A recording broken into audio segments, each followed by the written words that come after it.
പ്രിയപ്പെട്ട സുഹൃത്തുക്കളെ, PSC പരീക്ഷകളിൽ ഏറെ സാധ്യതയുള്ള ഏതാനും ചോദ്യങ്ങളാണ് ഈ ഒരു വീഡിയോയിൽ നമ്മൾ ചെയ്യുന്നത്.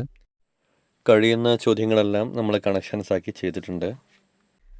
അപ്പോൾ നിങ്ങളിത് കണ്ടിട്ട് എന്തെങ്കിലും സജഷൻസ് ഉണ്ടെങ്കിൽ കമൻറ്റ് ബോക്സിൽ അറിയിക്കുക. അതുപോലെ നിങ്ങളെല്ലാവരും വീഡിയോ സപ്പോർട്ട് ചെയ്യുക, സബ്സ്ക്രൈബ് ചെയ്യുക. ഓക്കെ, നമുക്ക് ഒന്നാമത്തെ ചോദ്യം നോക്കാം. മഹാത്മാഗാന്ധി ഗ്രാമീണ തൊഴിലുറപ്പ് പദ്ധതി പ്രകാരം പട്ടികവർഗ കുടുംബങ്ങൾക്ക് 200 തൊഴിൽ ദിനങ്ങൾ ഉറപ്പാക്കുന്ന പദ്ധതി ഏതാണ്? ഉത്തരം ട്രൈബൽ പ്ലസ് ആണ്. Tribal plus. മഹാത്മാഗാന്ധി ഗ്രാമീണ തൊഴിലുറപ്പ് പദ്ധതി പ്രകാരം പട്ടികവർഗ കുടുംബങ്ങൾക്ക് 200 തൊഴിൽ ദിനങ്ങൾ ഉറപ്പിക്കുന്ന പദ്ധതിയാണ് ട്രൈബൽ പ്ലസ്. രണ്ടാമത്തെ ചോദ്യം. ചന്ദ്രയാൻ 3 വിക്ഷേപണ വാഹനം ഏതാണ്? LVM-3M4 ആണ്. LVM-3M4. അത് നമ്മൾ ചന്ദ്രയാൻ 3 ആണ്. LVM-3 എന്നുള്ള രീതിയിൽ ഓർക്കുക. പിന്നെ 3 കഴിഞ്ഞ അടുത്ത നമ്പറാണ് 4, M4 എന്നുള്ളത് ആ രീതിയിലൊന്ന് കണക്ട് ചെയ്ത് വെക്കുക. അടുത്ത ചോദ്യം, മൂന്നാമത്തെ ചോദ്യം. ജസ്റ്റിസ് ഫാത്തിമ ബീവിയെക്കുറിച്ച് നീതിയുടെ ധീരസഞ്ചാരം എന്ന ജീവചരിത്രം രചിച്ചതാര്? ഉത്തരം KT അഷ്റഫാണ്. KT അഷ്റഫ്. അപ്പോൾ ജസ്റ്റിസ് ഫാത്തിമ ബീവിയെക്കുറിച്ച് നീതിയുടെ ധീരസഞ്ചാരം എന്ന ജീവചരിത്രം രചിച്ചത് KT അഷ്റഫ് എന്നാണ്. ഞാനത് ജസ്റ്റ് കണക്ട് ചെയ്യാൻ വേണ്ടിയിട്ട് KT എന്നുള്ളത് KD എന്നൊന്നാക്കി മാറ്റി. അപ്പം നമ്മൾ ഈ പോലീസുകാരൊക്കെയാണല്ലോ KD, കള്ളന്മാരെ പറയുന്ന ഒരു ഇതാണല്ലോ KD. അപ്പം നമ്മൾ ജസ്റ്റിസാണ്. അപ്പം കോടതി ബന്ധപ്പെട്ടൊരു ആളാണ് ഫാത്തിമ ബീവി. അതുപോലെ KD എന്ന് പറയുന്നതും ആ ഒരു അങ്ങനത്തെ ഒരു രീതിയിലാണ് നമ്മളത് കണക്ട് ചെയ്ത് വെച്ചത്. അപ്പം നമ്മളത് കണക്ട് ചെയ്യാൻ വേണ്ടി മാത്രം പറയുന്നതാണ് കേട്ടോ. അപ്പോൾ ആ രീതിയിലൊന്ന് ഓർത്ത് വെച്ച് കഴിഞ്ഞാൽ അത് നമുക്ക് ഒന്ന് ക്യാച്ച് ചെയ്യാൻ പറ്റും. അടുത്തത് 2023 വ്യാസ് സമ്മാൻ ജേതാവ് പുഷ്പ ഭാരതിയാണ്. പുഷ്പ ഭാരതി. 2023 വ്യാസ് സമ്മാൻ ജേതാവ് പുഷ്പ ഭാരതിയാണ്. അപ്പം ഞാനത് ജസ്റ്റ് എല്ലാവർക്കും കണക്റ്റ് ആവുന്നില്ല. ഞാൻ പെട്ടെന്നൊരു പുഷ്പം എന്ന് പെട്ടെന്ന് പറഞ്ഞപ്പോൾ എനിക്ക് റഫ്ലേഷ്യ ഓർമ്മ വന്നു. ഏറ്റവും വലിയ പുഷ്പം. അതിന് ഭയങ്കര വ്യാസമാണല്ലോ, നല്ല വ്യാസമുള്ള ഒരു പൂവാണല്ലോ. കാരണം അതിൻ്റെ ഷേപ്പ് അങ്ങനെയാണല്ലോ. അപ്പോൾ ആ ഒരു രീതിയിലാണ് എനിക്ക് പെട്ടെന്ന് അത് കണ്ടപ്പോൾ ഓർമ്മ വന്നത്. പുഷ്പം വ്യാസം എന്നൊക്കെ പറഞ്ഞപ്പോൾ നല്ല വ്യാസമുള്ളൊരു പുഷ്പം എന്നുള്ള രീതിയിൽ നമ്മൾ റഫ്ലേഷ്യ കണക്ട് ചെയ്തപ്പോൾ അങ്ങനെയാണ് ഓർത്ത് വെച്ചത്. അപ്പം നിങ്ങളും അങ്ങനെ ഒന്ന് ആലോചിച്ചിട്ട് കിട്ടുമെങ്കിൽ അതൊന്ന് നോട്ട് ചെയ്ത് വെക്കുക. അടുത്തത് 5ാമത്തെ ചോദ്യം. യുനെസ്കോ പൈതൃക കലാരൂപങ്ങളുടെ പട്ടികയിൽ ഇടം നേടിയ ഗുജറാത്തിലെ പാരമ്പര്യ നൃത്തരൂപമാണ് ഗർബ. അപ്പോൾ നമുക്ക് അറിയുന്നതാണ്. അത് പിന്നെ കണക്ഷൻ്റെ ആവശ്യമില്ല. നമ്മൾ അല്ലെങ്കിൽ പറക്കുംതളിക സിനിമയിലെ ബസന്തിനെ നാലായിക്കുക ഒരു ഗുജറാത്തി ലുക്കാണ്. അതിൽ ഗർബ എന്ന് പറയുന്നുണ്ട്. അപ്പോൾ ആ രീതിയിൽ വേണമെങ്കിൽ ഓർത്ത് വെക്കാവുന്നതാണ്. ഇനി 6ാമത്തെ ചോദ്യം. ഗാന്ധിജി തൻ്റെ സാമ്പത്തിക ശാസ്ത്ര ആശയങ്ങൾ വിശദീകരിച്ച പുസ്തകം ഏതാണ്? ഹിന്ദ് സ്വരാജ് ആണ്. ഹിന്ദ് സ്വരാജ്. അപ്പോൾ ഇൻ കേസ് അതിൽ എന്തെങ്കിലും കൺഫ്യൂഷൻ വരികയാണെങ്കിൽ ജസ്റ്റ് ഓർക്കുക, നമ്മുടെ സ്വന്തം രാജ്യത്തിന് വേണ്ടിയിട്ടാണ് നമ്മൾ സാമ്പത്തിക ശാസ്ത്ര ആശയങ്ങൾ നമ്മൾ വിശദീകരിക്കുക. അതായത് നമ്മൾ വേറെ രാജ്യങ്ങൾക്ക് വേണ്ടിയിട്ട് നമ്മൾ അങ്ങനെ അങ്ങോട്ട് ഡെഡിക്കേറ്റഡ് ആയിട്ട് ചെയ്തോളണമെന്നില്ലല്ലോ. നമ്മൾ സ്വന്തം രാജ്യത്തിന് വേണ്ടിയിട്ട് നമ്മൾ അർപ്പണ മനോഭാവത്തോടെ ചെയ്യുന്നു. അപ്പോൾ ഗാന്ധിജി തൻ്റെ സാമ്പത്തിക ശാസ്ത്ര ആശയങ്ങൾ വിശദീകരിച്ച പുസ്തകം ഹിന്ദ് സ്വരാജ് ആണെന്നുള്ളത് ആ രീതിയിലൊന്ന് ഓർത്ത് വെക്കാവുന്നതേ ഉള്ളൂ. 7ാമത്തെ ചോദ്യം. സ്ത്രീ ശാക്തീകരണം ലക്ഷ്യമിട്ട പഞ്ചവത്സര പദ്ധതി ഏതാണ്? സ്ത്രീ ശാക്തീകരണം ലക്ഷ്യമിട്ട പഞ്ചവത്സര പദ്ധതി 9ാം പഞ്ചവത്സര പദ്ധതിയാണ്. ഇപ്പം ഞാനത് എങ്ങാനും മാറിപ്പോകുമോ എന്നുള്ളൊരു പേടിയുണ്ട്. നമ്മൾ ഗേൾസ് എന്നുള്ളത് എഴുതുമ്പം 9 പോലെയല്ലേ വരിക. സ്മോൾ ലെറ്റർ G എന്ന് എഴുതുന്ന സമയത്ത് നമ്മൾ 9 പോലെയല്ലേ താഴേക്ക് വരുന്നത്. അപ്പം സ്ത്രീ ശാക്തീകരണമാണ്. സ്ത്രീകളെ നമ്മൾ ഗേൾസ് എന്ന് പറയുന്നു.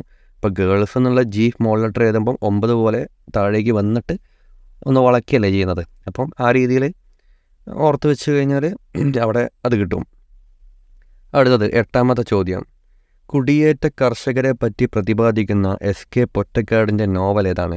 വിഷകന്യകയാണ്. അതൊക്കെ ഒരുപാട് പേർക്ക് അറിയാവുന്നതായിരിക്കും. എന്നാലും തുടക്കക്കാർക്ക് വേണ്ടി എങ്ങാനും നമ്മൾ മറന്നു പോകുമെന്നുള്ളൊരു ടെൻഷനുള്ളവർക്ക് വേണ്ടിയിട്ട് നമ്മൾ കുടിയേറ്റ കർഷകർ എന്ന് പറയുന്ന സമയത്ത് എന്തെങ്കിലും നമ്മൾ വിഷം കഴിക്കേണ്ടി വരുന്നൊരു സാഹചര്യത്തിലൊക്കെയാണല്ലോ നമ്മൾ കുടിയേറ്റം, അവിടെ നിൽക്കാൻ പറ്റാത്തൊരവസ്ഥ വരുന്ന സമയത്തൊക്കെയാണല്ലോ നമ്മൾ കുടിയേറ്റം സംഭവിക്കുന്നത്.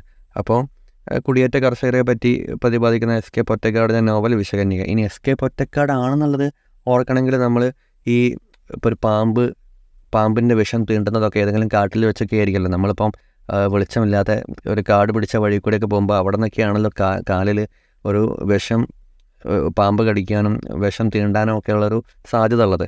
അപ്പം എസ്.കെ. പൊറ്റക്കാടാണ് വിഷകന്യക എഴുതിയതെന്നുള്ളത് ഓർക്കാം. അതുപോലെ കർഷകർ വിഷം കഴിച്ച് ആത്മഹത്യ ചെയ്യേണ്ടി വരുന്നൊരു സാഹചര്യത്തിലാണ് കുടിയേറ്റം നടത്തുന്നത് എന്നുള്ള രീതിയിൽ അവിടെയും നമുക്ക് കണക്ട് ചെയ്യാം.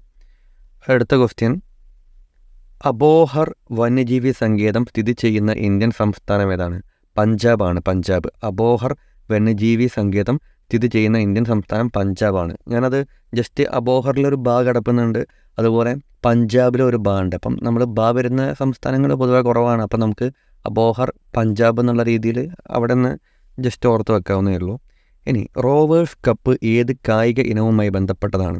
റോവേഴ്സ് കപ്പ് ഏത് കായിക ഇനവുമായി ബന്ധപ്പെട്ടതാണ്? ഫുട്ബോളുമായി ബന്ധപ്പെട്ട കപ്പാണ് റോവേഴ്സ് കപ്പ്.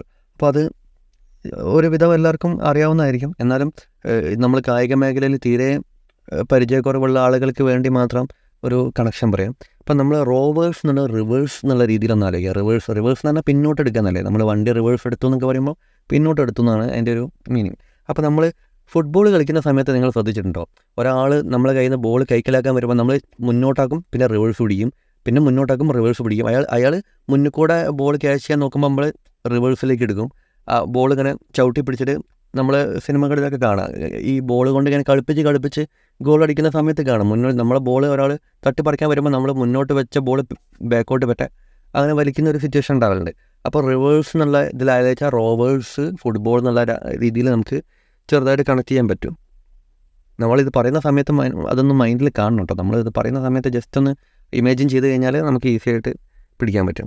അടുത്തത്, പ്രതീക്ഷയുടെ ലോഹം എന്നറിയപ്പെടുന്നത് യുറേനിയമാണ്. യുറേനിയം നമ്മൾ അതിപ്പം കണക്ഷൻ കിട്ടണമെങ്കിൽ നമ്മളിപ്പോൾ യൂറോ എന്ന് പറഞ്ഞാൽ ഒരു പണമാണല്ലോ. അപ്പോൾ യൂറോ നമ്മൾ ജീവിതത്തിൽ രക്ഷപ്പെടുന്നുള്ള പ്രതീക്ഷയോടെ യൂറോ സമ്പാദിക്കാൻ വേണ്ടി പോയി എന്നുള്ള രീതിയിൽ ആലോചിച്ച് കഴിഞ്ഞാൽ പ്രതീക്ഷയുടെ ലോഹം യുറേനിയം എന്നുള്ള പ്രതീക്ഷ. നമ്മൾ പച്ചക്കുതിര സിനിമയിൽ പറയുന്നുണ്ട്, യൂറോ എന്ന് പറയുന്നൊരു ഇതുണ്ട്. ഈ അനിയൻ്റെ ബാഗിൽ നിന്ന് പൈസ എടുക്കാൻ വേണ്ടിയിട്ട് മമ്മി യൂറോ തന്ന് വിട്ടിട്ടുണ്ട്. അതിൽ ദിലീപിൻ്റെ പ്രതീക്ഷ മുഴുവൻ ഈ ജർമ്മനിയിൽ നിന്ന് വരുന്ന അനിയൻ്റെ ആ ബാഗിലാണ്. അനിയൻ്റെ ബാഗിൽ യൂറോ ഉണ്ട്. അപ്പോൾ ഇവന് ഒരുപാട് കടങ്ങളുണ്ട്. അപ്പോൾ നമ്മൾ ആ സിനിമയിൽ കാണുന്നുണ്ട്. അപ്പോൾ ദിലീപ് ഇങ്ങനെ അനിയൻ വന്നിട്ട് അവൻ്റെ കയ്യിൽ നിന്ന് യൂറോ വാങ്ങിച്ചിട്ട് ഉള്ള കടങ്ങളൊക്കെ തീർക്കണം, അവനാണ് എൻ്റെ ഏക പ്രതീക്ഷ എന്നുള്ള രീതിയിലാണ് ആ സിനിമയിൽ ആ കഥ പോകുന്നത്. അപ്പം നമുക്ക് പ്രതീക്ഷയുടെ ലോഹം യുറേനിയം എന്നുള്ളത് അവിടെ അങ്ങനെ കണക്ട് ചെയ്യാൻ പറ്റും.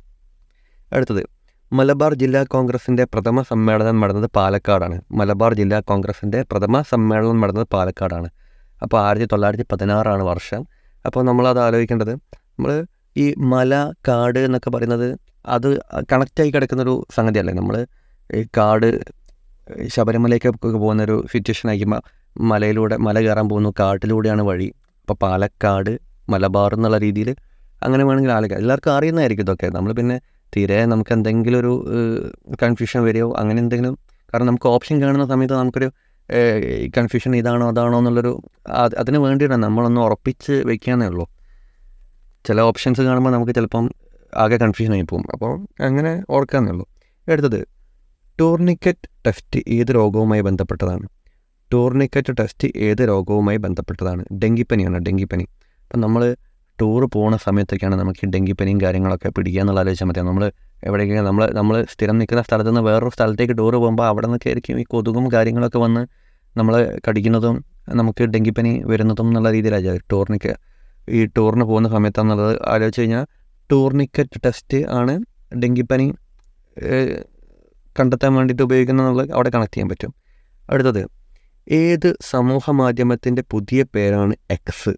ട്വിറ്ററിൻ്റെ പേരാണ് എക്സ്. അപ്പോൾ അത് നമുക്ക് എല്ലാവർക്കും അറിയുന്ന, എല്ലാവരും സോഷ്യൽ മീഡിയ ഉപയോഗിക്കുന്നവരും ഇത് എല്ലാവർക്കും അറിയുന്നതായിരിക്കും. അതിനുമ്പോൾ കണക്ഷൻ്റെ ആവശ്യം ഉണ്ടാവില്ല അല്ലേ. അടുത്തത്, ഇന്ത്യയിലെ ആദ്യത്തെ സോളാർ സിറ്റിയായിട്ട് പ്രഖ്യാപിക്കപ്പെട്ടത് ഏത്? സാഞ്ചിയാണ്. സാഞ്ചി. ഇന്ത്യയിലെ ആദ്യത്തെ സോളാർ സിറ്റിയായി പ്രഖ്യാപിച്ചത് സാഞ്ചിയാണ്. അപ്പോൾ അത് നമുക്ക് അറിയാവുന്നതാണ്, സോളാർ സാഞ്ചി എന്നുള്ളത്. അവിടെ വലിയ ബുദ്ധിമുട്ടില്ല. രണ്ടും സാല് തുടങ്ങുന്നതാണ് രണ്ടെന്നുള്ള രീതിയിൽ ജസ്റ്റ് ഓർത്ത് വെച്ചാൽ കിട്ടും. നമ്മൾ നേരത്തെ പഞ്ചാബ് പറഞ്ഞു, അബോഹർ പഞ്ചാബ് എന്നുള്ളത് പറഞ്ഞ പോലെ ഇവിടെ സോളാർ സിറ്റി സാഞ്ചി എന്നുള്ളത് അങ്ങനെ ഓർക്കാവുന്നതേ ഉള്ളൂ. Okay, thank you. നമ്മൾ ഒരു 15 ചോദ്യങ്ങളാണ് ഇവിടെ പറഞ്ഞിട്ടുള്ളത്. അപ്പം നിങ്ങൾ കണ്ടു നോക്കിയിട്ട് എന്തെങ്കിലും സജഷൻസ് ഉണ്ടെങ്കിൽ ഗ്രൂപ്പിൽ അറിയിക്കാം. എന്തെങ്കിലും കണക്ഷൻസ് ഏതെങ്കിലും ബുദ്ധിമുട്ടുള്ളതുണ്ടെങ്കിൽ ഒന്ന് ഷെയർ ചെയ്യണം. നമുക്ക് എന്തെങ്കിലും കണക്ഷൻ കിട്ടുമെന്ന് ആലോചിക്കാം. അപ്പോൾ എല്ലാവരും ഒന്ന് സബ്സ്ക്രൈബ് ചെയ്ത് സപ്പോർട്ട് ചെയ്യുക. Okay, by.